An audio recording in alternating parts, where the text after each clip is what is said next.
doing, Earl? Doing good, Mike. How are you today? I'm pretty good. I'm not bad. What are we doing today gun-wise? We got a gun of the week to do. Yeah, we got a gun of the week to do, and we're going to talk about one of America's most famous rifles.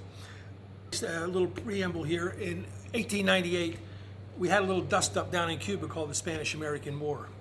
Now, the U.S. had just adopted the 30-40 Krag, which this is a modern Hornady load of it, 30 caliber rimmed cartridge. Troops also went down with trapdoor Springfields in 45-70. The problem was the Spanish came up with a 7mm Mauser in the 1893 Mauser, which definitely was a better round than these two. So after the war, the Ordnance Board got together, and then we had one of our greatest presidents, Theodore Roosevelt, in office, and they decided to design a new rifle and a new cartridge. So I'm sure the Ordnance Board looked around and said, hey, you know those guys in Germany, the Mauser brothers? They just came up with a 98. Let's take a look at it. So that's what we did. We basically developed the American version of the 8mm Mauser. Of course, Germany got a little mad at us, sued us on patent infringements, and won. One of the patent infringement was the little stripper clip to load the gun. So we have to pay Germany for a royalty on each stripper clip and gun. Well, things were not going bad, but then America entered World War I. At that time, to paraphrase my friend Toby Keith, you'll be sorry you messed with us because we're going to stick a boot up your butt, and that's just what we did. So Toby after, Keith is a wise man, Earl. yes, he was. Yes, he's still a wise man. He is still a wise man. So the gun we're talking about is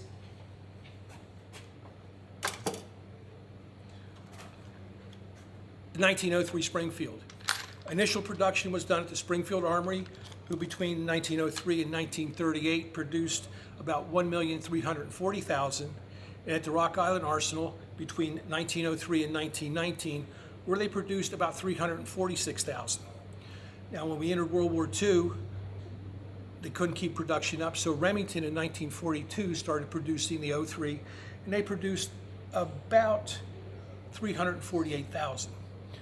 Now, in its lifetime, there's been a lot of modifications to it. In fact, in 1905, when the first Springfield guns went to West Point, Theodore Roosevelt went up, took one look at the rod bayonet, and said, "That's got to go." Hence, they came up with the knife bayonet for the gun. Now, there were other production problems with the gun. Low serial number guns were only heat treated once, and there's a warning out from the NRA and the CMP that low serial numbers under 800,000 with Springfield and 285,500 with Rock Island should not be shot because the receivers can crack. Reason being, they did one heat treatment and it was done visually. So you can see on a cloudy day, you would get a different look than you did on a sunny day.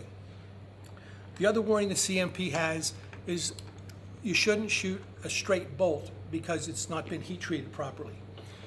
We have examples here. The straight bolt comes straight down at 90 degrees from the receiver. This would have been a single heat treat.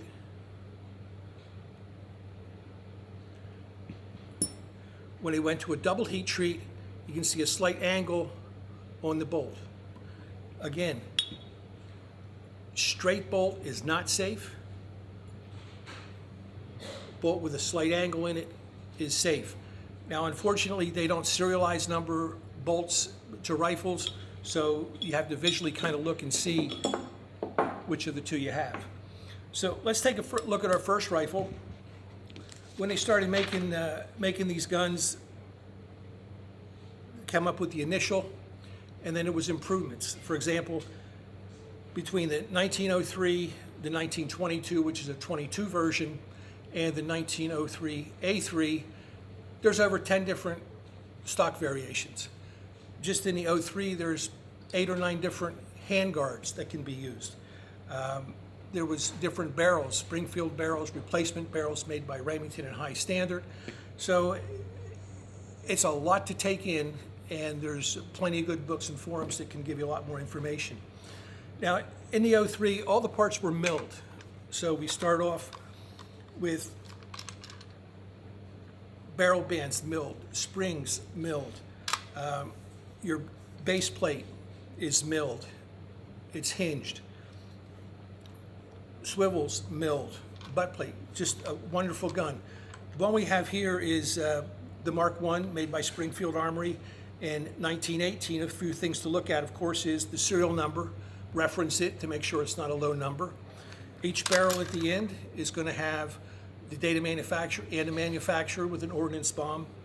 And some stocks, not all, because don't remember, this gun's probably been rebuilt a few times, there'll be a cartouche. Now there's a very faint cartouche here with the Springfield Armory inspector. It's always a good point, and try to get one with a nice sharp cartouche. The sight on the gun, the Ordnance Board they had to be target shooters because they put a sight on here that's a little complicated to use. Battle Zero was set at 547 yards, so theoretically, put the sight on anyone from 100 to 800 yards, you should hit them. But it flips up, it's windage adjustable, also adjustable for elevation with the slide. Great sight for target shooting. I'm not quite sure it was the best thing to put on a battle rifle. Now this is what they call a Mark I. In October of 1917, John Pedersen came up with a device that would fire a .30 caliber pistol bullet. Took it down to Washington, D.C. They thought he was just going to shoot the .03, but what he did is he slipped the bolt out, put his device in, a 40-round magazine in this cutout, and rapidly fired 40 rounds. Now, John Pershing thought this would be a great idea, because don't forget, World War I was trench warfare. Could you imagine 500 American soldiers with the Pedersen device coming across at the Germans? The idea was basically a wall of bullets. A wall of bullets, that's correct, Mike. Fortunately, the tide turned in the war, and the device, although they ordered 50,000, never was delivered. So this is one of the rarest devices that you can find as an accessory to a 1903 rifle. There's what, like, if I remember correctly, less than 10 Yeah, you had to kind of sneak them out of the factory. Yeah. that are actually known to still exist. Yeah. That are complete anyway. But not only did we borrow from the Mauser rifle, for example, the bolt,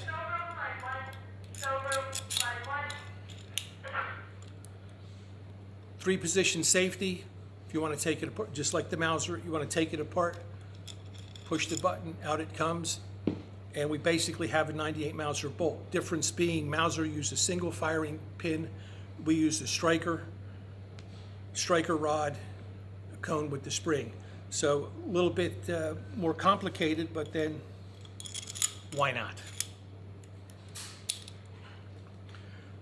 Another feature the Ordnance Board required, let me get rid of the live ammunition here, was that the gun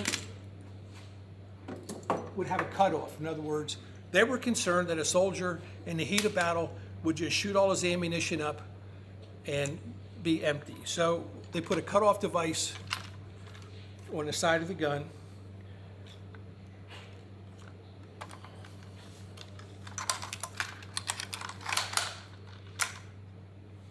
In the off position, you can see the bolt doesn't go far enough back to accommodate a stripper clip, but it can be single loaded.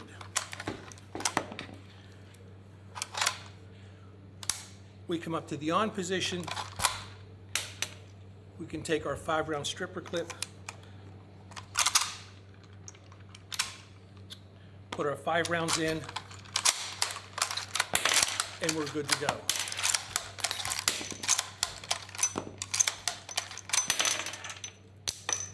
Now, how do you get the bolt out? Well, they accommodated that with this cutoff by putting it in the middle position. And in the middle position, the bolt comes out for maintenance. A wonderful gun. Service life was World War I, World War II, and the Korean War. Now, the Marines didn't want to give up their 03s in World War II. They carried on with them probably into the 1943-44. Again, a great gun. Everyone should have at least one in their collection. And when you start collecting because of all the different changes in the gun, there's a number of different striker rod knurlings.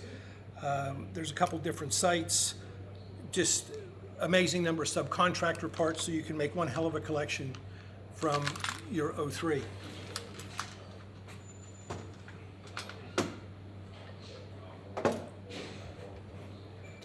Now here's the standard gun. This is a Remington. It was produced in 1942. We can tell by the serial number.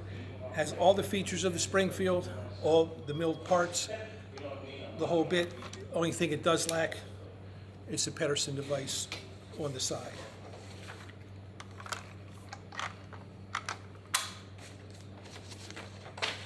Now as far as ammo,